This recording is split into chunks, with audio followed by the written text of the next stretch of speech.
when you have a triangle, you have to identify which one is the hypotenuse, okay? So the formula is a squared plus b squared equals c squared. And if one of these, if this is 15 and this is 12, we want to know how much this one is. We have to identify the hypotenuse first.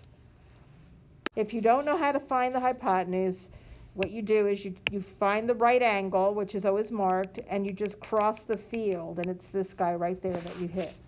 So he's going to be the C.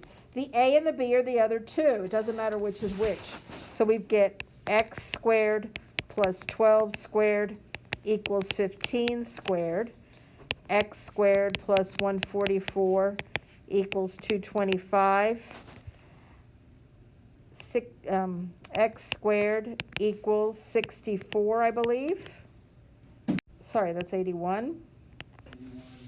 And then in order to find x, it's not 81, it's the square root of 81, which is 9. Okay?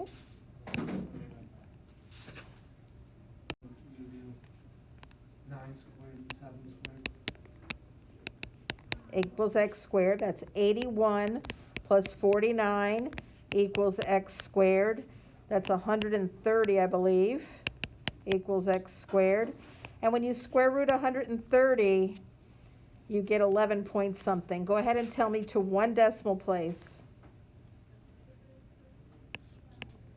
Square root of a 130. It's 11.4. So that would be your hypotenuse. Now you're going to look at it and you're going to see if that makes sense. The hypotenuse is always the biggest side, and 11.4 would be the biggest side, okay? So that makes sense.